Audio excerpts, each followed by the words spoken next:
Continuamos considerando hoy el capítulo 41 del libro de Génesis, y nos detuvimos en nuestro programa anterior en el versículo 14. Leamos una vez más este versículo.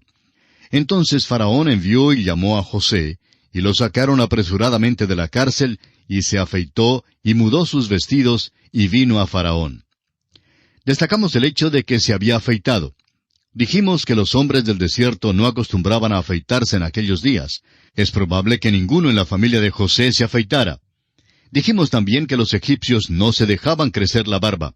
Solo los gobernantes llevaban una barba pequeña y la ostentaban, porque consideraban que aumentaba la dignidad del puesto de gobernante.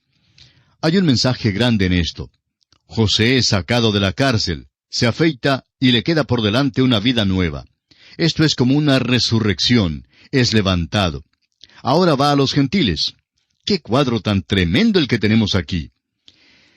Leamos ahora los versículos 15 y 16 de Génesis capítulo 41. Y dijo Faraón a José, yo he tenido un sueño, y no hay quien lo interprete, mas he oído decir de ti que oyes sueños para interpretarlos. Respondió José a Faraón, diciendo, no está en mí. Dios será el que dé respuesta propicia a Faraón. Escuche usted cuán claramente José declara a Faraón que es Dios quien debe recibir la gloria. Una vez más, volvemos a mencionar lo que dijimos en un programa anterior. Un hijo de Dios debe tener mucho cuidado de que sea Dios quien reciba toda la gloria por cualquier logro en su vida o por cualquier cosa que haga. Si hacemos alguna cosa por nosotros mismos, amigo oyente, somos nosotros los que lo hacemos y eso es de la carne. Y créame que no es muy bello.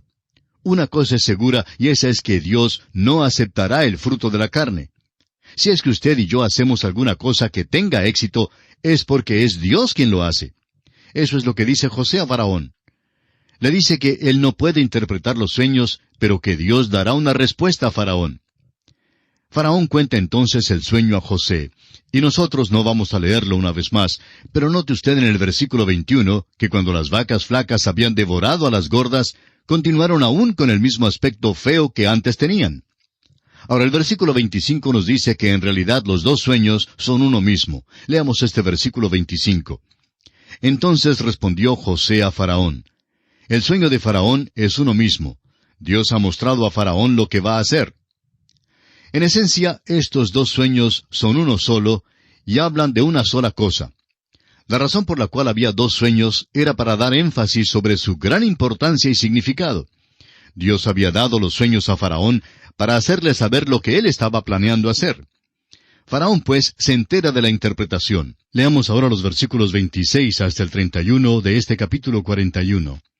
Las 7 vacas hermosas 7 años son, y las espigas hermosas son 7 años.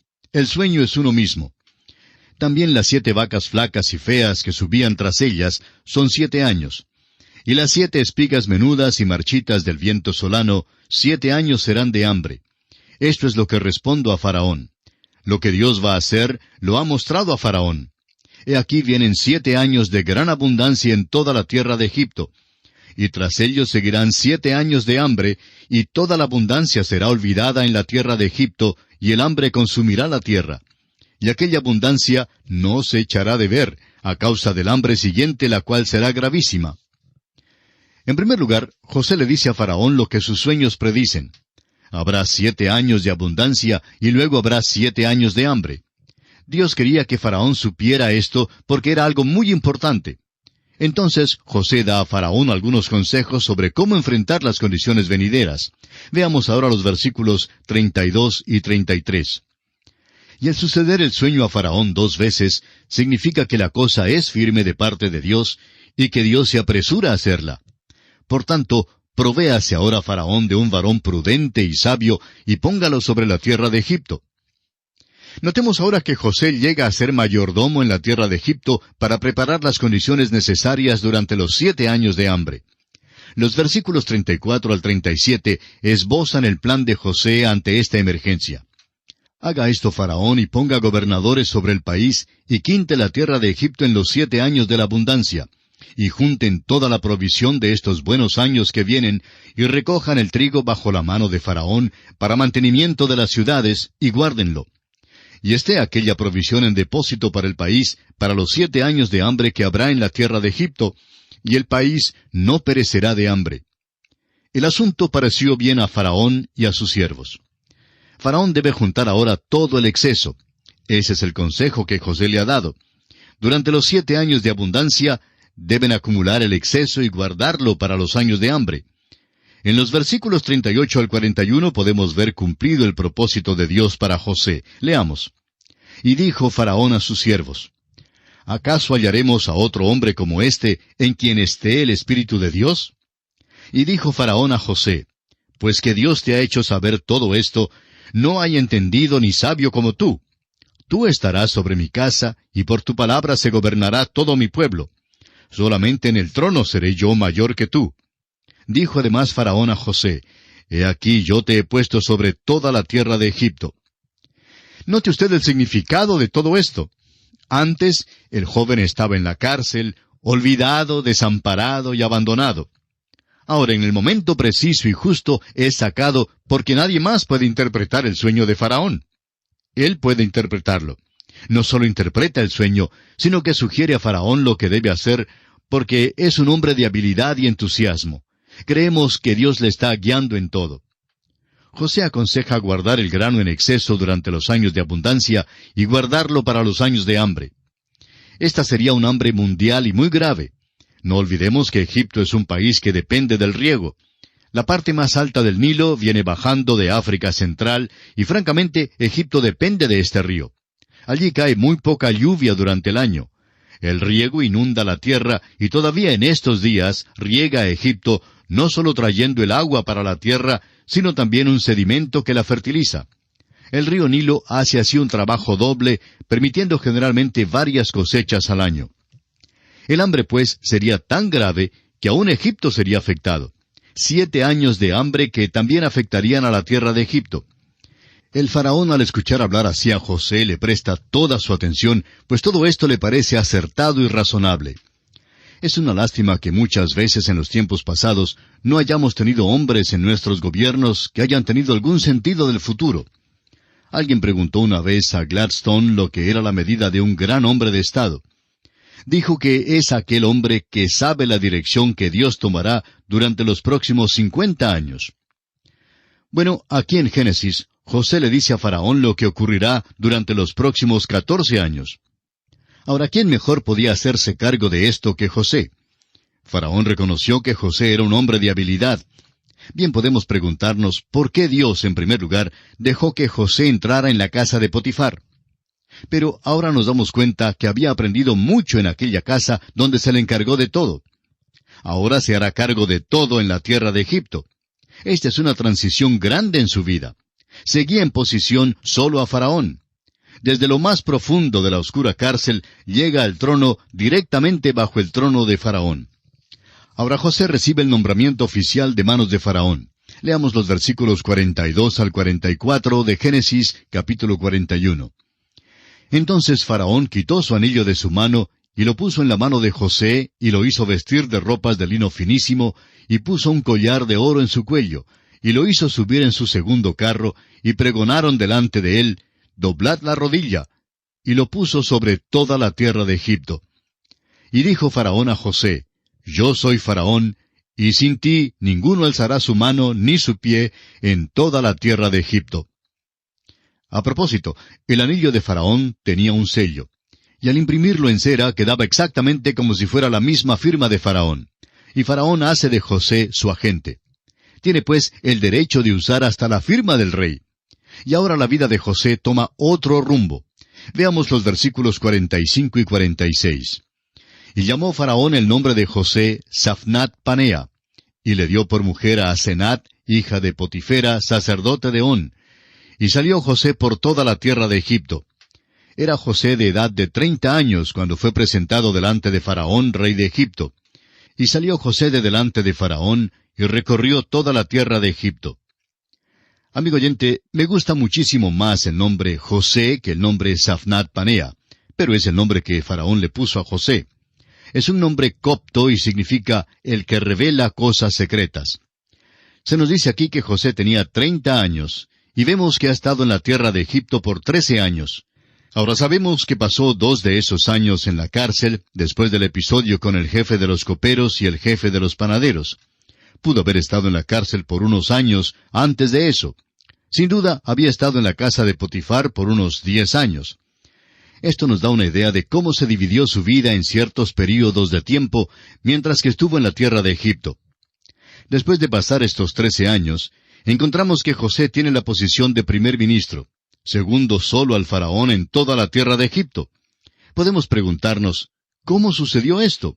¿Cómo llegó a esta posición tan singular? ¿Y por qué estaba tan dispuesto el faraón a aceptar a José? En primer lugar, claro que la respuesta es que Dios estaba con él en todo. A través de toda esta historia lo hemos observado. La mano de Dios, a través de su providencia, siempre guiaba a este hombre. En Génesis capítulo 50, versículo 20, vemos que aun lo que los hermanos hicieron pensando maldad contra él, Dios lo encaminó a bien. Es maravilloso saber eso. Hay otra razón muy práctica. En este tiempo particular de la historia, los reyes Ixos reinaban en Egipto. No eran egipcios naturales, sino beduinos del desierto arábigo. Era un grupo nómada, y por un período entraron en Egipto y reinaron. En realidad, el faraón y su linaje quedaba más cercano en su nacionalidad a José que a los propios egipcios, y esto le dio confianza en José. En realidad, los reyes Ixos notaron que era difícil encontrar a alguien en Egipto que les fuera leal y fiel. La fidelidad era una característica verdadera de José. Dios había obrado en su vida, y esto había producido en él una fidelidad a las personas a quienes servía y una fidelidad a las tareas que él sabía que Dios quería que hiciera. Veremos también que le es fiel a Faraón. Eso explica por qué José tuvo tan buena acogida por Faraón en ese tiempo. Más tarde, los reyes Ixos fueron expulsados de Egipto, y leemos en Éxodo capítulo 1, versículo 8 lo siguiente. Entretanto se levantó sobre Egipto un nuevo rey que no conocía a José. ¡Cuán precisa es la palabra de Dios! Volviendo pues a nuestro relato, vemos que Faraón puso un collar de oro en su cuello. Esto le concedía la misma autoridad de la cual disfrutaba Faraón. Luego le dio una esposa, la hija del sacerdote de On. Ella al parecer sale del paganismo, y por tanto se constituye en la esposa gentil de José. Aquí hay otra analogía al Señor Jesucristo, ¿verdad? El Señor Jesús hoy en día está buscando en este mundo una esposa gentil. Esa esposa es la iglesia. Y aquí José tiene una esposa de entre los gentiles. Ahora note usted un detalle particular en el versículo 46. Se nos dice allí que cuando José se paró delante de Faraón tenía 30 años. Pero tal vez usted ya ha pensado en la analogía que hay aquí entre la vida de José y la vida del Señor Jesucristo. Jesucristo empezó su ministerio público cuando tenía precisamente 30 años, la misma edad de José cuando tomó su responsabilidad sobre la tierra de Egipto. Ahora, ¿qué es lo que hace? Leamos los versículos 47 y 48 de Génesis, capítulo 41. En aquellos 7 años de abundancia la tierra produjo a montones, y él reunió todo el alimento de los 7 años de abundancia que hubo en la tierra de Egipto, y guardó alimento en las ciudades, poniendo en cada ciudad el alimento del campo de sus alrededores. Durante esos años de gran abundancia, reunió el grano. Hubo una gran abundancia durante esos años. Después de la Segunda Guerra Mundial, en los Estados Unidos, empezaron a acumular granos en gran exceso. Esto creó un gran problema para los granjeros. Al viajar por tren en aquellos días, por los estados de Kansas y Missouri, y otros estados de los grandes llanos, se podía ver depósito tras depósito y silo tras silo, miles de ellos llenos de grano que el gobierno había acumulado. Muchísimas personas opinaban que era una tontería acumular todo eso. Y si usted viaja ahora por este país, no ve nada de aquel exceso de grano. Ahora, ¿qué ha pasado? Pues que han estado enviando a otros países necesitados todo ese exceso. Y ahora mismo no hay suficiente para dar de comer a millones que mueren de hambre en el mundo. Alguien ha dicho que 100 millones morirán de hambre. ¿Y por qué no se les envía algo? Pues la razón es simplemente porque no hay suficiente. El exceso se ha gastado. Y así, millones tendrán que morir de hambre. Ahora, ¿cuáles millones son esos? No lo sabemos. Habrá años de abundancia y habrá años de hambre. Y en este caso, José acumuló el grano mientras que se pudo hacer. Ahora note usted que también planeó un buen repartimiento. José hace una cosa práctica. Acumula el exceso y lo guarda en las ciudades para el tiempo del repartimiento. Leamos el versículo 49. Recogió José trigo como arena del mar, mucho en extremo, hasta no poderse contar porque no tenía número. Egipto era la canasta de pan para el mundo, y así lo han llamado. Pero bajo la administración de José, parecía que hubiera 2 o 3 canastas para el mundo. Veamos ahora otra fase en la vida de José, en los versículos 50 al 52. Y nacieron a José 2 hijos antes que viniese el primer año del hambre, los cuales le dio a luz a Senat, hija de Potifera, sacerdote de On. Y llamó José el nombre del primogénito Manasés, porque dijo, Dios me hizo olvidar todo mi trabajo y toda la casa de mi padre. Y llamó el nombre del segundo Efraín, porque dijo, Dios me hizo fructificar en la tierra de mi aflicción. Detengámonos aquí por unos momentos para destacar algo en cuanto a la familia de José. Estos muchachos nacieron antes de los años de hambre.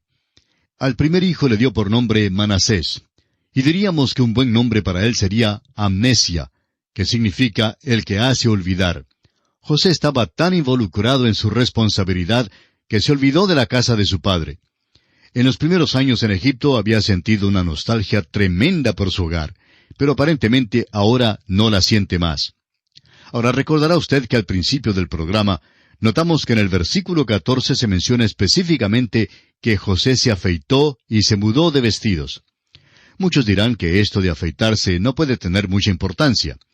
Puede que la compañía Gillette tenga interés en eso, pero realmente es muy importante. Puso a un lado la vieja vida, la ropa vieja y la barba que llevaban los hebreos. Eso habla de resurrección, porque los dejó a un lado para comenzar una nueva vida. Recuerde eso. Se parece a un egipcio de aquí en adelante. Se viste como egipcio, habla como egipcio. José dice, Dios me hizo olvidar. Por tanto, llama al niño Manasés. Ahora, si usted desea, puede llamarlo Amnesia. Al siguiente, al segundo hijo, lo llama Efraín porque significa fructífero. De modo que bien puede llamar a este niño Ambrosía, si es su deseo. Bien puede llamar a los dos Amnesia y Ambrosía. Alguien puede poner objeción y decir que esta es una traducción rara. Es posible que la sea, pero aquellos niños eran exactamente como sus nombres indican. El uno era Amnesia y el otro Ambrosía. Veamos ahora el versículo 53. Así se cumplieron los 7 años de abundancia que hubo en la tierra de Egipto. De modo que, ¿cuántos años tiene José ahora? Tiene 37 años. Y ahora viene la parte difícil, los 7 años de hambre. Los versículos 54 y 55 dicen, Y comenzaron a venir los 7 años del hambre, como José había dicho, y hubo hambre en todos los países, mas en toda la tierra de Egipto había pan. Cuando se sintió el hambre en toda la tierra de Egipto, el pueblo clamó a Faraón por pan. Y dijo Faraón a todos los egipcios, Id a José y haced lo que él os dijere. Hay otra analogía aquí entre José y Jesucristo. Y quisiera dirigir su atención al hecho de que aquí José es quien tiene pan. Y Jesucristo, por su parte, dijo, Yo soy el pan de vida. Ahora la última parte del versículo 55 dice, Haced lo que él os dijere. Esto nos recuerda aquel pasaje en el capítulo 2 del Evangelio según San Juan, cuando Jesús y su madre María asistían a las bodas en Caná de Galilea y faltó el vino. Entonces su madre dice a quienes servían, refiriéndose a Jesús, Haced todo lo que os dijere. Ahora leamos los versículos finales de este capítulo 41 de Génesis, los versículos 56 y 57. Y el hambre estaba por toda la extensión del país. Entonces abrió José todo granero donde había y vendía a los egipcios, porque había crecido el hambre en la tierra de Egipto. Y de toda la tierra venían a Egipto para comprar de José, porque por toda la tierra había crecido el hambre. Comienza aquí, como dijimos antes, el período difícil, los 7 años de hambre que José había dicho.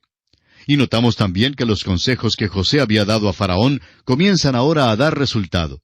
Habiendo acumulado todo este elemento, ahora pueden distribuirlo o venderlo, como dice el versículo 56, a los egipcios, ya que había una gran hambre por toda la tierra. Esta parte constituye también la introducción a una interesantísima historia que encontramos en los capítulos siguientes.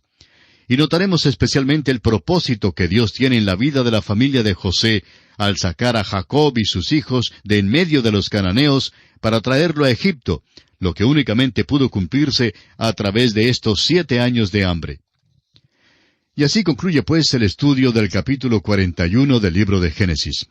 En nuestro próximo programa comenzaremos el estudio del capítulo 42 y esperamos que usted, amigo oyente, esté haciendo lo que sugerimos cuando comenzamos esta serie de estudios bíblicos, es decir, leyendo el capítulo o la porción que hemos de estudiar antes de transmitir el programa y también después que hayamos hecho el estudio por radio, de manera que así podamos asimilar mejor lo que estamos estudiando. Será pues, hasta nuestro próximo programa. Es nuestra oración que Dios le bendiga en gran manera.